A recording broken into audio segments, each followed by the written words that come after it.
System जुल्म करता है, इन दिनों थोड़ा बढ़ गया है, आप लोगों ने दिखाना कम कर दिया है, तो हमें और जोर से कि जब तारीख लिखी जाएगी, जब इतिहास लिखा जाएगा, जब तारीख लिखी जाएगी, कैसा हश्र तुम्हारा होगा, इंकलाब का ना। पिक्चर चालू करो बे। अच्छा एक बात बताइए, आप लोगों ने आग और पानी को एक साथ देखा है? स्टेज पे देखिए, आग और पानी आपको एक साथ दिखाई देंगे। ये एक्चुअली फैसला नहीं कर पा रहे हैं कि आग कौन है और पानी कौन है। ये आप पर छोड़ते हैं, अंत में पूछेंगे कि कौन किसे आग मानता है, किसे पानी। लेकिन पहला प्रश्न यही है कि इमरान जी, अगर मैं सही हूं तो आपके पिता चाहते थे आप डॉक्टर बने। हाँ बिल्कुल, वो चाहते थे कि डॉक्टर बनूं, और जब मैं शायरी की राह पर निकला तो उन्हें लगा कि लड़का खराब हो गया। और देखिए, लिटरेचर में इन्होंने इलाहाबाद यूनिवर्सिटी से पढ़ाई की, शायरी को पेशा चुना, और फिर अब सियासत का हिस्सा बन गए हैं। हाँ। मतलब कोई पेशा आप छोड़ेंगे किसी के लिए? कर क्या रहे जीवन में आप? पत्रकारिता की पढ़ाई की, लेकिन छोड़ दिया, पेशा नहीं बनाया उसको। करते तो वो भी अच्छा करते। गजब बेइज्जती है।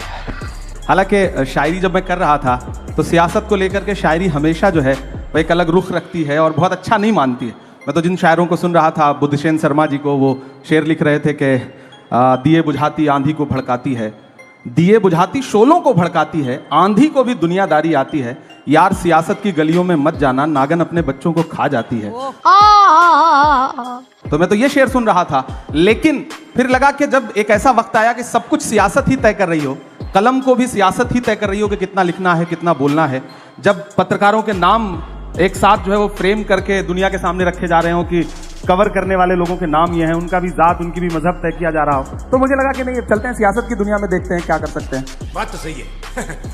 जी क्या बात है। हमें लोगों के पास जाने के लिए एक तो मंच है, दूसरा वो वाला प्रपंच है, तो उससे निपटना ही है, तो आप कैसे पार पा सकते हैं। वो जिसका जिक्र फसाने में था ही नहीं, वो बात इन साहब को बड़ा नागवार गुजरी है। अब बैठे भी हमारे मंच पे हैं, बताइए, यही सुंदरता है। ये नया भारत है, ये घर में घुस के मारता है। करवाली बेइज्जती।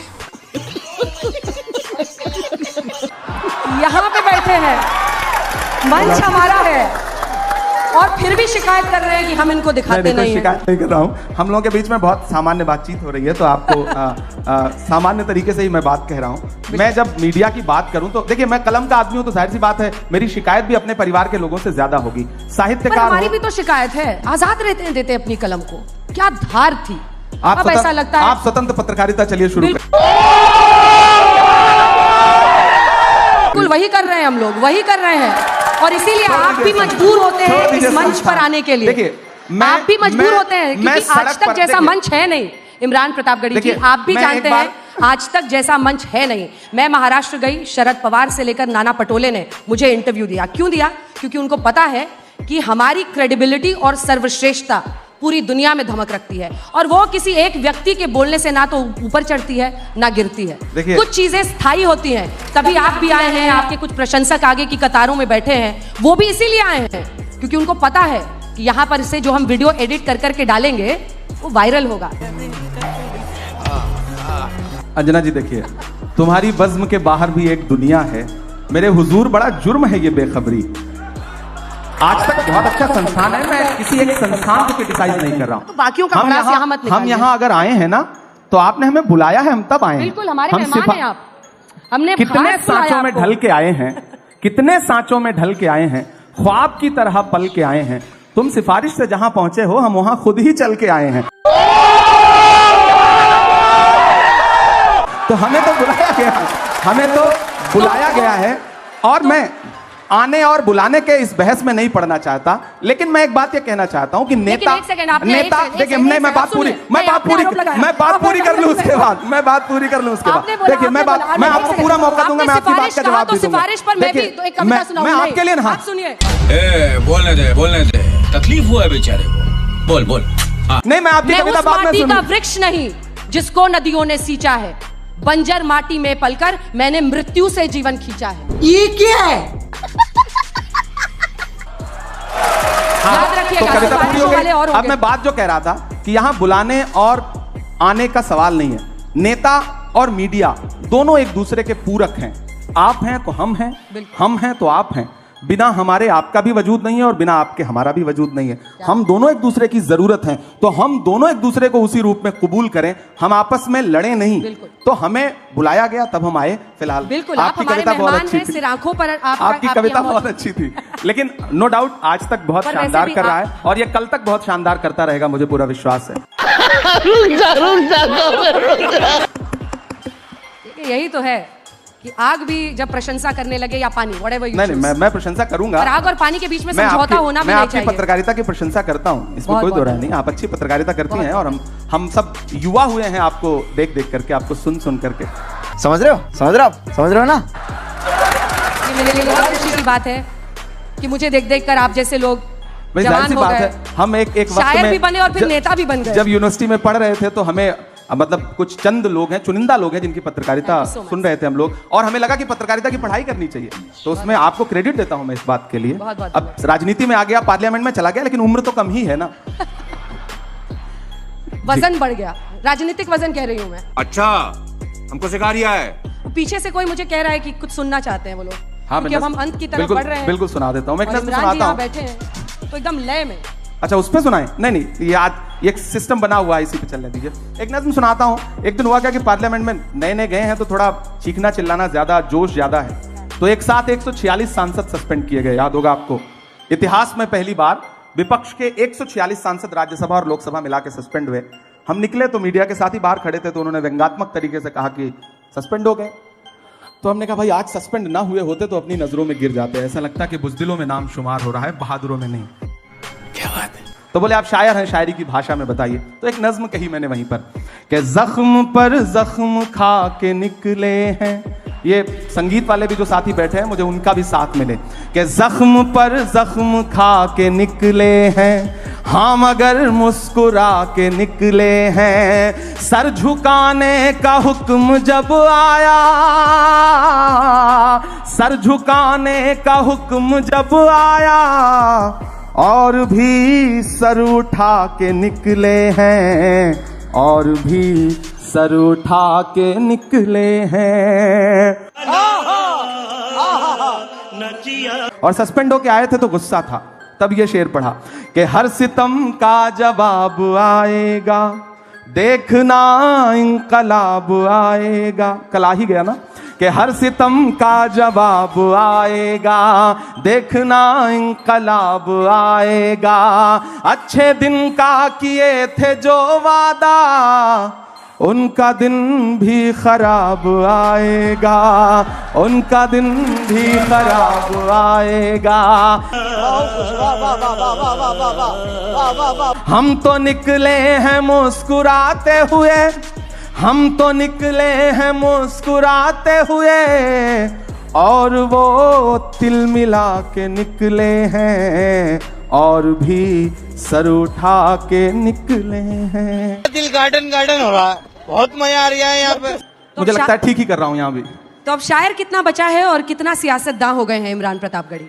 पूरा मैं कोशिश कर रहा हूँ कि शायर और सियासतदां कितना हो जाएं, उससे ज्यादा जरूरी है कि मेरे अंदर का इंसान कितना बचा हुआ है, मैं उसको बचाने की पूरी कोशिश कर रहा हूँ।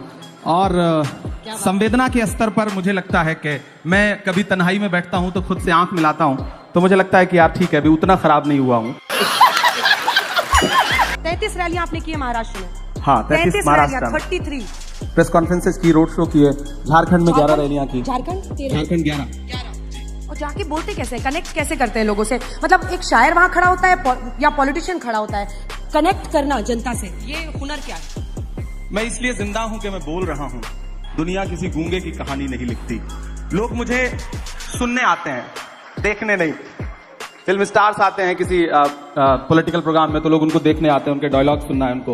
मेरे साथ यह है कि जो आवाम आती है मुझे सुनने, वो लाई हुई भीड़ नहीं होती, आई हुई भीड़ होती है। तो मुझे कनेक्ट करने में कोई दिक्कत नहीं आती, मैं उससे बात करता हूँ। आप इनसे कनेक्ट करके दिखाइए। ये जो ऑडियंस है, कितने युवा हैं यहाँ पर जो अभी कॉलेज में पढ़ रहे हैं, और कितने लोग हैं जो शायर बनना चाहते हैं? बहुत कम। इनसे कनेक्ट करने के लिए मुझे लगता है मुझे कुछ शायरी सुनाना चाहिए। मैं शायरी सुनाता हूँ। इरशाद इरशाद। इंकलाब का नारा होगा, इंकलाब का नारा होगा, इंकलाब का नारा होगा, पहला नाम हमारा होगा।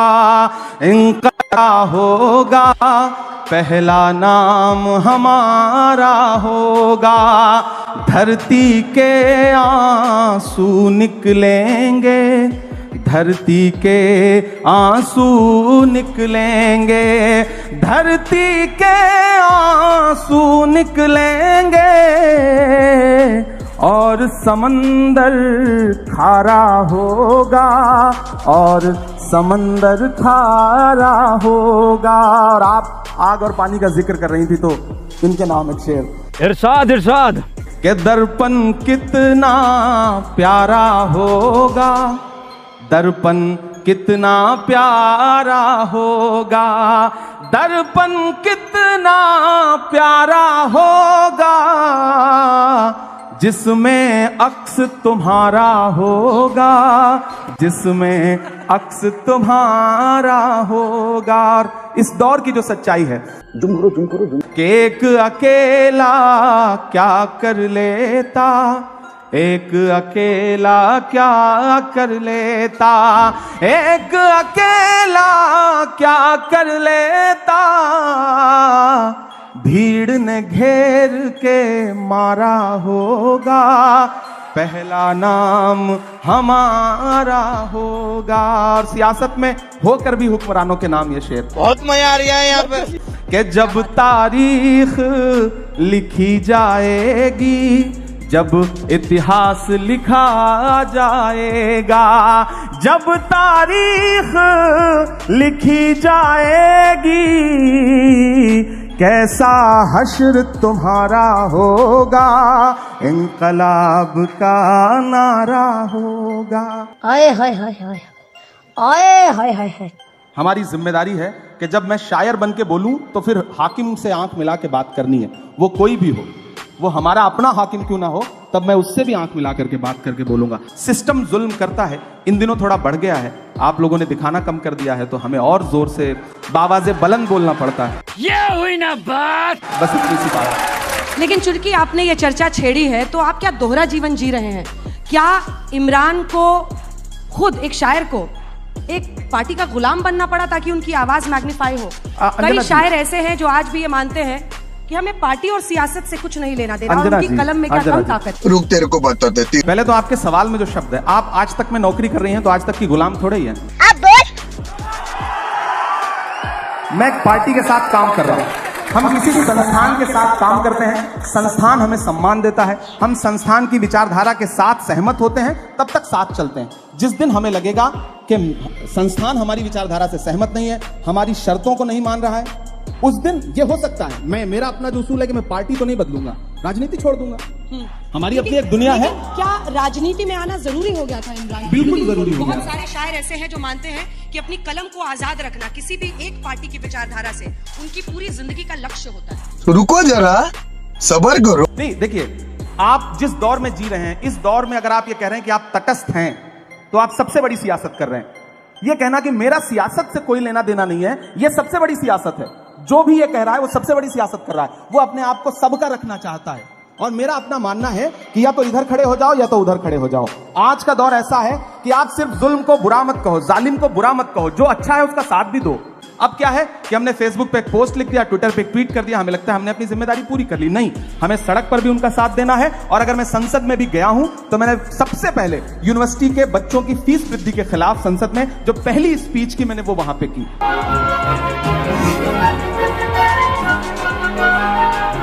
सच्चाई भी शायद शायर की सबसे बड़ी ताकत होती है, अगर पूरी जिंदगी वो उसको किसी पार्टी में रहते हुए भी संभाल कर रख सके। मैं पूरी कोशिश करूंगा, ये आवाम से वादा है मेरा। क्या बात है। तो अब मुझे लगता है कि यही लोग जो आपके लिए तालियां बजा रहे हैं, अब कुछ सुनना चाहते हैं। कितने लोग सुनना चाहते हैं एकदम इमरान प्रतापगढ़ी अनसेंसर्ड?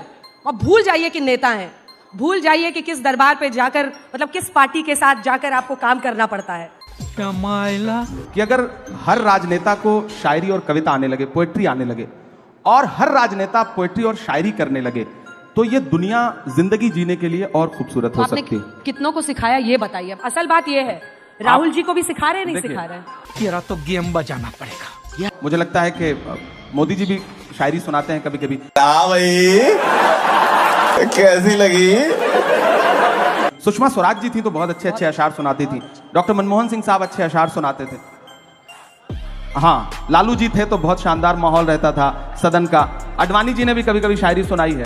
तो मुझे लग रहा है कि आने वाले दिनों में और कुछ लोग सुनाने लगेंगे। मैं तो कोशिश करूंगा कि राहुल जी भी सुना। अब अडवाणी जी का क्रेडिट मत लेने लगिएगा। हम किसी की क्रेडिट नहीं ले रहे हैं, उसकी क्रेडिट हम आपको दे रहे हैं। आगे स्वाद।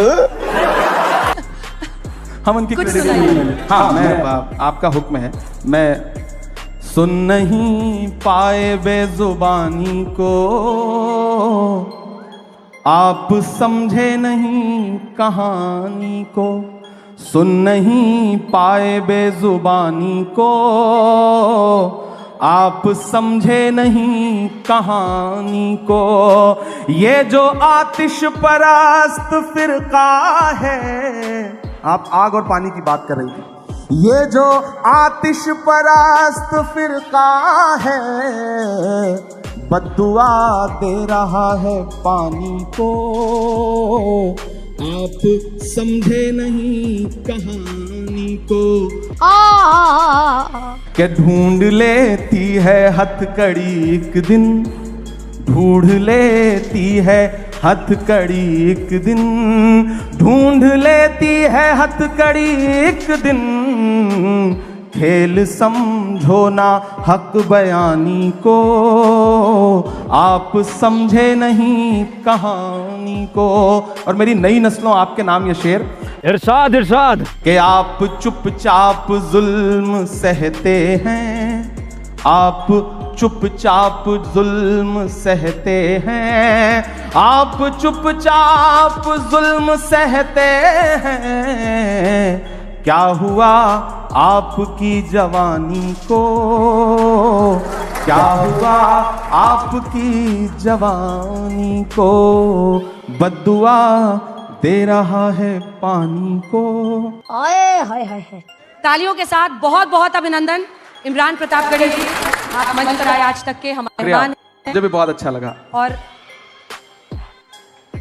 लीजिए, क्या कह रहे हैं? वो कहा कह रही हैं, वो कह रही हैं कि हम खड़े हैं मोदी जी के तो साथ। अच्छी बात है, मैं कहाँ करूँ? हालांकि वो खड़ी नहीं हो तो बैठी हैं।